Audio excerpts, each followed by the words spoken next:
तेरी बात बन गई है, तेरी बात करते करते। नहमदुहु व नुसल्ली व नुसल्लिमु अला रसूलिहिल करीम, अम्मा बाद।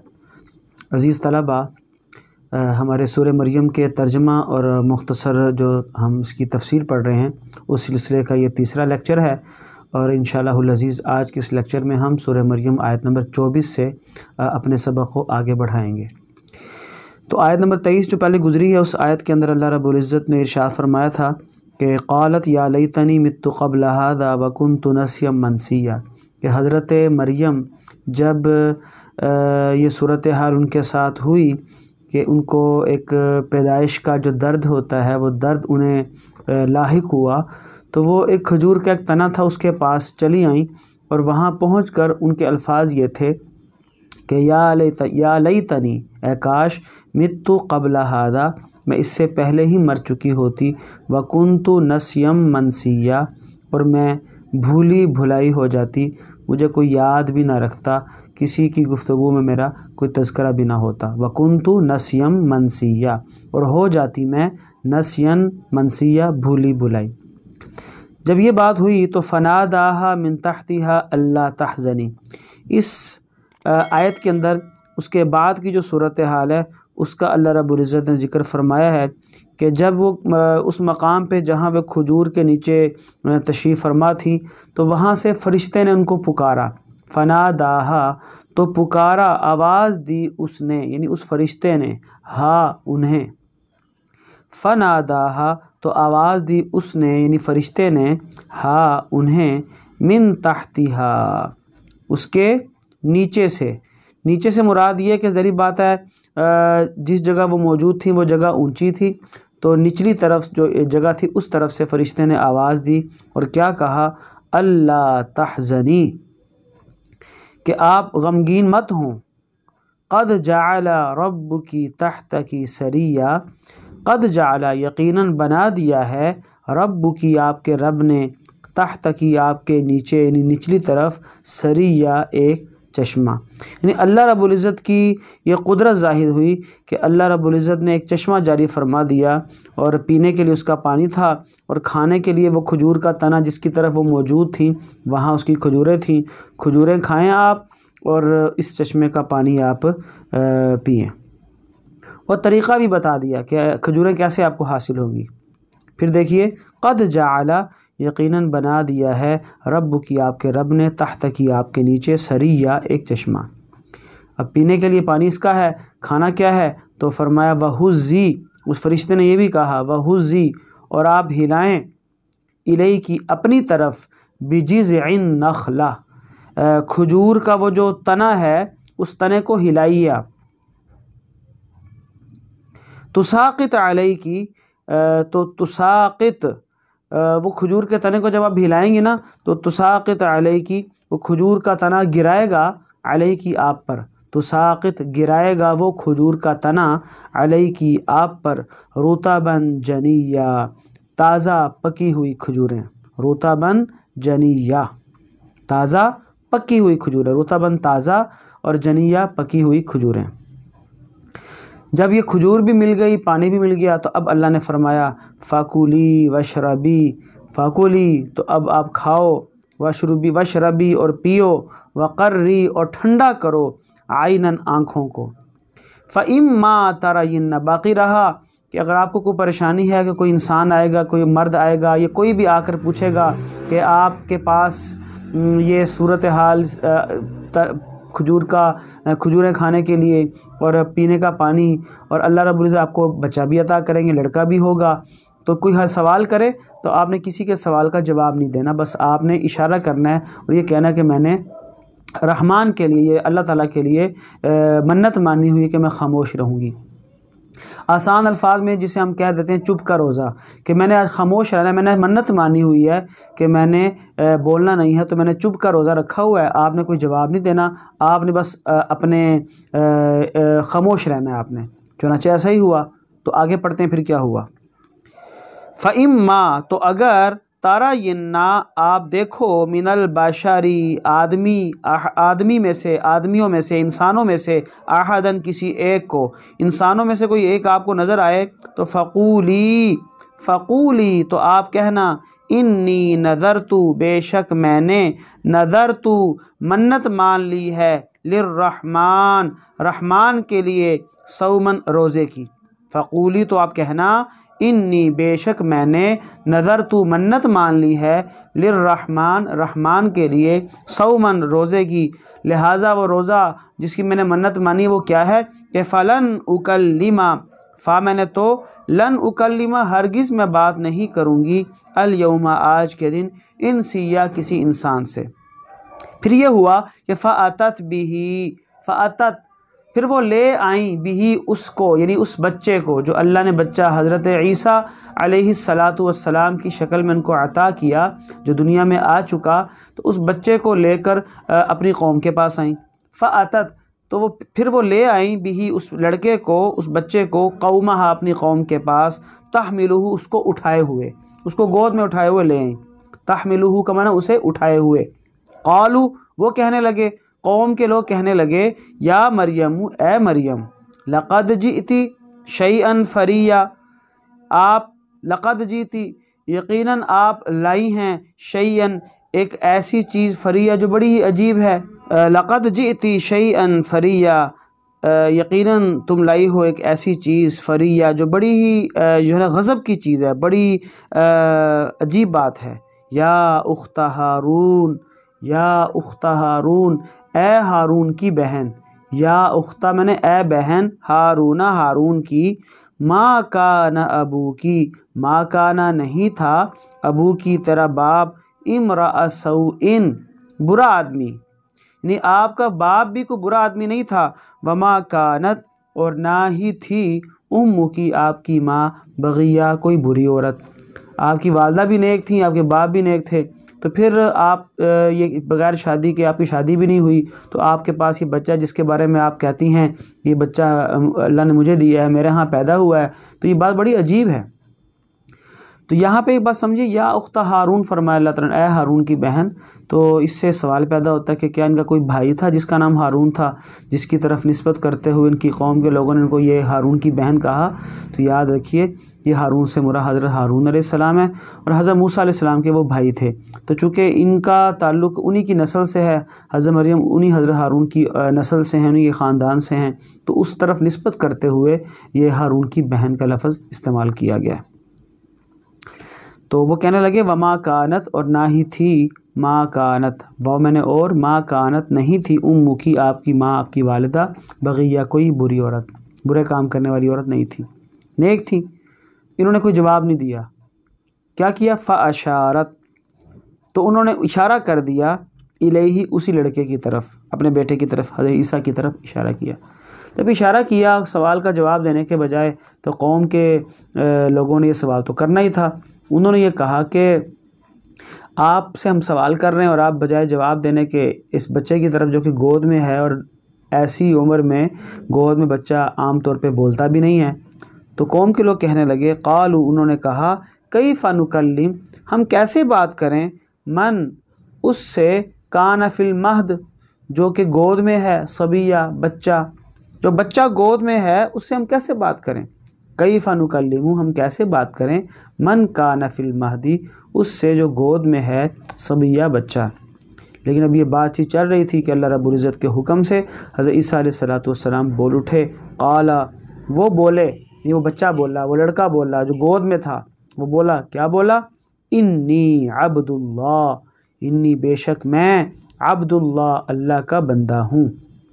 और क्या कहा, आतानी उसने मुझे अता की है, आतानी उसने मुझे अता की है, अल-किताबा किताब, वजअलनी और उसने मुझे बनाया है नबिया नबी, वजअलनी मुबारकन और उसने मुझे बनाया है बाबरकत, वजअलनी और उसने बनाया है मुझे मुबारकन बाबरकत, ऐनमा कुन्तु जिस जगह भी मैं हूँ, ऐनमा जहाँ कहीं, कुन्तु मैं हूँ यानी जहाँ भी मैं मौजूद हूँगा उस जगह को अल्लाह रब्बुल इज़्ज़त ने और मुझे वहाँ पे जहाँ जहाँ मैं मौजूद हूँगा अल्लाह ने मुझे बाइस बरकत बनाया है।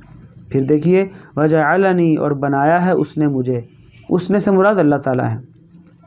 वजअलनी, और बनाया है उसने मुझे मुबारकन बाबरकत, ऐनमा कुन्तु, ऐनमा जहाँ कहीं, कुन्तु मैं हूँ, व औसानी, और उसने मुझे हुक्म दिया है, उसने मुझे वसीयत की है या ताकीद की है, ये भी ठीक है। व औसानी, वाव मैंने और, औसानी, उसने मुझे ताकीद की है बिस्सलाती, नमाज की, व ज़काती, और ज़कात की, मा दुमतु, जब तक मैं रहूँ, हय्यन, ज़िंदा, यानी जब तक मैं ज़िंदा रहूँ, जब तक मेरी जान में जान है, मुझे नमाज और ज़कात का हुक्म दिया है, ये मतलब है।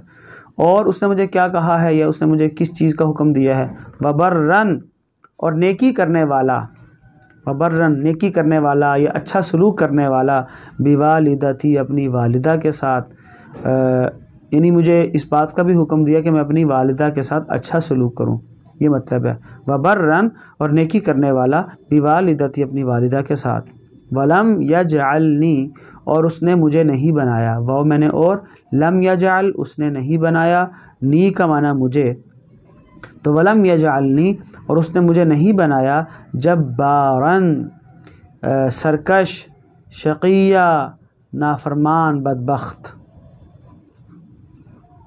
वस्सलामु अलैया, वस्सलाम, और फिर अपने बारे में ख़ुद ये इन्होंने बात कही कि वस्सलामु, और सलामती है और सलाम है, अलैया, मुझ पर, यौमा वुलिदतु, जिस दिन मैं पैदा हुआ, व यौमा अमूतु, और जिस दिन मैं मरूंगा, यानी जिस दिन मेरी वफ़ात होगी, व यौमा, और जिस दिन उबअसु, मैं उठाया जाऊंगा, हय्या, ज़िंदा करके।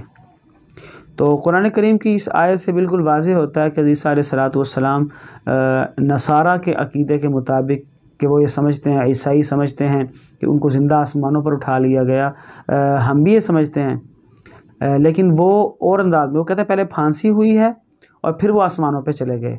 तो वो फांसी के कायल हैं और ये समझते हैं कि फांसी के बाद वो आसमानों पे चले गए, लेकिन इस आयत से वाज़ेह होता है कि अल्लाह रब्बुल इज़्ज़त ने उनको मौत अभी नहीं दी, आसमानों पर तो उठाए गए, अहादीस से बिल्कुल वाज़ेह होता है, लेकिन मौत उन पर नहीं, ज़िंदा उठाया गया। क्योंकि उन्होंने यूँ कहा है कि मुझ पर सलामती हो जिस दिन मैं पैदा हुआ, फिर जिस दिन मेरी वफ़ात होगी और जिस दिन मैं ज़िंदा करके क़यामत के दिन उठाया जाऊँगा। तो ये सारी बातें इशारा ये कर रही हैं कि अभी ईसा अलैहिस्सलाम पर ये वक्त तो आया ही नहीं है। तो मालूम हुआ कि वो आसमानों पर ज़िंदा ही उठाए गए हैं, वफ़ात के बाद वो नहीं उठाए गए। आगे जी, ज़ालिका ईसा इब्नु मरियम, ज़ालिका ईसा इब्नु मरियम, ये आयत नंबर 34 है। ये सारी बातें नकल कर देने के बाद, सारी बातों का ज़िक्र कर देने के बाद अल्लाह ताला ने वाज़ेह अंदाज में फ़रमाया कि अगर तुम्हें ईसा अलैहिस्सलाम के बारे में सही बात चाहिए और सही हक़ बात जानना चाहते हो, क्योंकि दरअसल ये आयात जिस पस मंज़र में नाजिल हुई हैं वो मंज़र बड़ा अजीब है। नसारा के अक़ीदे की जो तसलीस का अक़ीदा है, तीन खुदाओं का अक़ीदा है, उसकी तरदीद करना मकसूद है। तो ईसाई हज़रत ईसा अलैहिस्सलाम के बारे में मुख्तलिफ़ अक़ायद का, बुरे अक़ायद का शिकार थे, मुख्तलिफ़ अक़ीदे घड़ रखे थे उनके बारे में।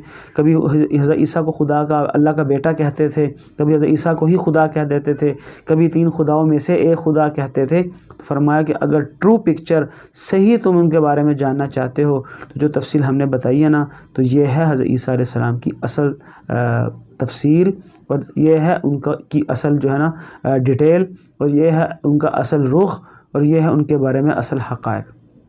चुनांचे फरमाया ज़ालिका ईसा इब्नु मरियम, ये हैं ईसा इब्न मरियम। और फिर याद रखिए यहाँ पे बार बार ईसा इब्न मरियम कहा है, ईसा इब्न मरियम, यानी ईसा अलैहिस्सलाम की निस्बत हज़रत मरियम की तरफ की है कि मरियम के बेटे हैं। तो इससे यह बात भी वाज़ेह हुई कि ईसा अलैहिस्सलाम अल्लाह ताला के बेटे नहीं हैं, हज़रत मरियम के बेटे हैं। जब हज़रत मरियम के बेटे हैं, उनके बतन से उन्होंने जन्म लिया, उनके पेट से पैदा हुए, तो जो खुदा होता है वो खुदा किसी के पेट से पैदा नहीं होता। तो हज़रत ईसा अलैहिस्सलाम खुदा नहीं है, वो तो आम एक इंसानों की तरह ही पैदा हुए, दुनिया में तशरीफ़ लाए हैं। ज़ालिका ईसा इब्नु मरियम, ये हैं ईसा जो बेटे हैं मरियम के। क़ौलुल हक़, ये वो पक्की बात है, अल्लज़ी, वो, फ़ीही, जिसमें, यमतरून, वो शक कर रहे हैं। क़ौलुल हक़, पक्की बात है, अल्लज़ी मैंने वो, फ़ी जिसमें यम तरुण वो शक कर रहे हैं। तो पूरा बामुहावरा तर्जमा बना कि ये वो पुख्ता और पक्की बात है जिसमें वो लोग शक कर रहे हैं। उसके बाद फरमाया मा कान लिल्लाहि, एक और बात अक़ीदा तौहीद को वाज़े करने के लिए इरशाद फरमाया मा काना लिल्लाहि, मा काना नहीं है मुनासिब, नहीं है शायान शान लिल्लाहि अल्लाह ताला के लिए कि अन यत्तखिज़ा वो बना ले मिन वलदिन कोई औलाद। अल्लाह किसी को अपनी औलाद नहीं बनाते, तो ईसा अलैहिस्सलाम अल्लाह की औलाद नहीं हैं, अल्लाह के शायान शान ही नहीं है। क्योंकि अगर नऊज़ बिल्ला अल्लाह ताला की भी कोई औलाद होगी और अल्लाह ताला उसके नऊज़ बिल्ला बाप होंगे, तो बेटा और बाप उनका रिश्ता ऐसा होता है कि बहुत सारे मामलात में बाद दफ़ा बेटा बाप को मजबूर करता है और बाप ना चाहते हुए उसकी बहुत सारी बातों को मान लेता है, मानना पड़ता है। तो फिर ये बात भी तस्लीम करना पड़ेगी कि बहुत सारे कायनात में ऐसे मामलात भी हैं जो हज़रत ईसा अलैहिस्सलाम ने बेटा होने की हैसियत से अल्लाह ताला से ज़बरदस्ती मनवाए होंगे, तो ये बात बड़ी दूर तक चली जाएगी। इसलिए फरमाया मा कान लिल्लाहि, अल्लाह ताला के लिए मुनासिब नहीं है, उसके शायान शान ही नहीं है कि अन यत्तखिज़ा वो बना ले मिन वलदिन कोई औलाद। सुबहाना वो पाक है इससे। उसकी शान क्या है? उसकी शान तो ये है इदा क़ज़ा, इज़ा जब क़ज़ा वो फ़ैसला करता है अमरन किसी काम का, फ़इन्नमा तो बेशक यक़ूलु वो कहता है लहू उस काम के लिए कुन हो जा फ़यकून तो वो हो जाता है। तो अल्लाह ताला को किसी बेटे की ज़रूरत नहीं है, अल्लाह ताला ताकत वाले ज़ात हैं, बाख्तियार हैं। अल्लाह का हुक्म तो यही है कि बस वो कुन कहते हैं और वो काम हो जाता है। इदा क़ज़ा, फिर देखें इदा जब क़ज़ा वो फ़ैसला करता है अमरन किसी काम का, फ़इन्नमा तो बेशक यक़ूलु कहता है वो लहू उसके लिए कुन हो जा फ़यकून तो वो हो जाता है। व इन्नल्लाह रब्बी, ये बात फिर हज़रत ईसा अलैहिस्सलाम की तरफ मंसूब है कि हज़रत ईसा अलैहिस्सलाम ने अपने बारे में बिल्कुल क्लियर अंदाज़ में, वाज़ेह अंदाज़ में फ़रमाया क्या कि व इन्नल्लाह, और बेशक अल्लाह ताला रब्बी मेरा भी रब है व रब्बुकुम और तुम्हारा भी रब है। तो ईसा अलैहिस्सलाम की गलत तालीमात पेश करने वालों को बताया कि ईसा अलैहिस्सलाम की तालीमात तो ये हैं, उनका इरशाद तो ये है जो अपने मानने वालों को वो कहते रहे। व इन्नल्लाह, और बेशक अल्लाह ताला रब्बी मेरा भी रब है व रब्बुकुम और तुम्हारा भी रब है। और मज़ीद फरमाया फ़अबुदूहु, तो तुम उसी की इबादत करो, क्योंकि हादा सिरातुम मुस्तकीम, हादा यही है सिरातुम मुस्तकीम सीधा रास्ता। लेकिन हुआ क्या? फ़ख्तलफ़ल अहज़ाब, फ़ख्तलफ़ा फिर इख्तलाफ करने लगे, अल अहज़ाब मुख्तलिफ़ गिरोह, अल अहज़ाब हिज़्ब की जमा, मुख्तलिफ़ लश्कर मुख्तलिफ़ जमातों को कहते हैं। फ़ख्तलफ़ा तो फिर इख्तलाफ किया, अल अहज़ाब मुख्तलिफ़ ग्रोहों ने, फ़िरक़ों ने, मिन बैनिहिम आपस में एक दूसरे के दरमियान इख्तलाफ किया। कुछ ने हज़रत ईसा के बारे में कुछ कहा, कुछ लोगों ने कुछ और कहा, सब ने अपने अपने नज़रियात बना डाले। तो फरमाया फ़ख्तलफ़ा तो फिर इख्तलाफ करने लगे अल अहज़ाब बहुत सारे लश्कर, मिन बैनिहिम आपस में। लेकिन अल्लाह ताला ने फरमाया इन सब के लिए हलाकत है। क़यामत के दिन जब हक़ बात इनके सामने आएगी तो सारी इनकी जो है ना गलत फहमियाँ दूर हो जाएंगी। फ़वाइलुन, सो हलाकत है, फ़ा मैंने पस, तो वाइलुन हलाकत है, लिल्लज़ीना कफ़रू उन लोगों के लिए जिन्होंने कुफ़र किया। अब गौर कीजिए कि ईसा के बारे में जो मुख्तलिफ़ नज़रियात वजूद में आए, जैसे भी अल्लाह ने फरमाया है कि फ़ख्तलफ़ल अहज़ाब, कि मुख्तलिफ़ ग्रोहों ने आपस में इख्तलाफ किया, मुख्तलिफ़ नज़रियात बना लिए, अल्लाह ताला ने सबको कुफ़र कहा है। इसलिए साथ ही फरमाया कि फ़वाइलुन हलाकत है, लिल्लज़ीना कफ़रू उन लोगों के लिए जिन्होंने कुफ़र किया। यहाँ कुफ़र से मुराद यही है ईसा अलैहिस्सलाम के बारे में मुख्तलिफ़ नज़रियात। तो हलाकत है लिल्लज़ीना उन लोगों के लिए जिन्होंने कुफ़र किया, मिम मशहदी यौमिन अज़ीम, मिम मशहद जिस दिन वो देखेंगे, मिम मशहद जिस दिन वो मुशाहदा करेंगे, देखेंगे, यौमिन अज़ीम एक बड़े दिन को जब देखेंगे तो हलाकत होगी। क़यामत के दिन हर बात खुल जाएगी, दूध का दूध और पानी का पानी हो जाएगा। और उस दिन जब क़यामत का दिन आएगा सारी बात वाज़ेह हो जाएगी, तो इनके कान भी खूब काम करेंगे, अच्छी तरह इनको सुनाई देगा और अच्छी तरह सब कुछ इनको दिखाई भी देगा। तो इसी वाले से फरमाया कि अस्मिअ बिहिम, क्या खूब वो सुनने वाले होंगे, व अबसिर और क्या खूब वो देखने वाले होंगे। अस्मिअ का माना वो क्या खूब सुनने वाले होंगे, व अबसिर और वो क्या खूब देखने वाले होंगे, यौमा जिस दिन यअतूनना वो आएंगे हमारे पास। तो जिस दिन हमारे पास अल्लाह ताला फरमा रहे हैं कि जिस दिन हमारे दरबार में आएंगे तो खूब सुनाई देगा और खूब नज़र आएगा इनको। लाकिन ज़ालिमून, लेकिन आखिरत में समझना और आखिरत में सुनना और आखिरत में देखना वो तो सबको समझ आ ही जाएगा। आज के दिन दुनिया में ये जालिम क्यों नहीं समझ रहे, क्यों गुमराही में पड़े हुए हैं। फरमाया लेकिन अज़्ज़ालिमूना जालिम लोग अल-यौम आज के दिन फ़ी ज़लालिम मुबीन खुली गुमराही में पड़े हुए हैं। फ़ी में ज़लालिन गुमराही, मुबीन बिल्कुल खुली वाज़े। चुनांचे हुज़ूर पाक अलैहिस्सलाम को फरमाया है कि वअन्ज़िरहुम, फरमाया कि वअन्ज़िरहुम, और आप डराइए इनको यौमल हसरती, हसरत वाले अफसोस वाले दिन से, यानी उस दिन इनको अफसोस होगा। इज़ क़ुज़िया, जब फ़ैसला कर दिया जाएगा, अल अमरु कामों का या काम का, जो भी काम है उसका फ़ैसला हो जाएगा और इनके बारे में जन्नत या जहन्नुम का फ़ैसला सुनाया जाएगा। अच्छे लोगों के बारे में जन्नत का और बुरे लोगों के बारे में जहन्नुम का। तो जिस दिन अफसोस का दिन इनके लिए होगा उस दिन से इनको अभी डराएं। वहुम फ़ी गफ़लतिन, और हाल उनका ये है कि वहुम, और वो लोग फ़ी गफ़लतिन गफ़लत में पड़े हुए हैं, वहुम ला युमिनून, और वो ईमान नहीं लाते। उसके बाद आयत नंबर 40 में अल्लाह ताला फरमाते हैं इन्ना नहनु नरिसुल अर्ज़, कि ये लोग समझते हैं कि हम दुनिया में हमेशा रहेंगे और एक के बाद एक मरेगा, दूसरा आएगा, वो उसका वारिस बन जाएगा। अल्लाह फरमाते हैं सब ने ख़त्म हो जाना है, आखिरकार दुनिया के वारिस हम होंगे। वारिस उसको कहते हैं जो किसी के बाद उसका जानशीन होता है। अल्लाह फरमाते हैं कि आखिरकार ये सब मर जाएंगे और इन्ना नहनु, बेशक हम ही, नरिसु वारिस होंगे, अल अर्ज़ा ज़मीन के, यानी हमारे बाद कोई और नहीं होगा, हम ही वारिस होंगे, कोई ज़मीन पर नहीं बचेगा। इन्ना नहनु, बेशक हम ही, नारिसु वारिस होंगे, अल अर्ज़ा ज़मीन के, वमन, और उनके भी, अलैहा जो उस ज़मीन पर हैं, यानी जो मखलूक़ात ज़मीन पर हैं उनके भी हम ही वारिस होंगे। फिर देखिए इन्ना नहनु, बेशक हम ही, नारिसुल अर्ज़ा वारिस होंगे ज़मीन के, वमन, और उनके भी, जो कोई भी यानी है, अलैहा उस ज़मीन पर, व इलैना, और हमारी तरफ ही, युरजाउन वो लौटाए जाएंगे। तो ये मैंने मुख्तसर अंदाज़ में आपके सामने वजाहत कर दी है। उम्मीद है ये लेक्चर आपके लिए फ़ायदेमंद साबित होगा। अल्लाह ताला इसके नफ़े को आम फ़रमाए और सबको इससे फ़ायदा उठाने की तौफ़ीक़ अता फ़रमाए। व आखिरु दावाना अनिल हम्दुलिल्लाहि रब्बिल आलमीन।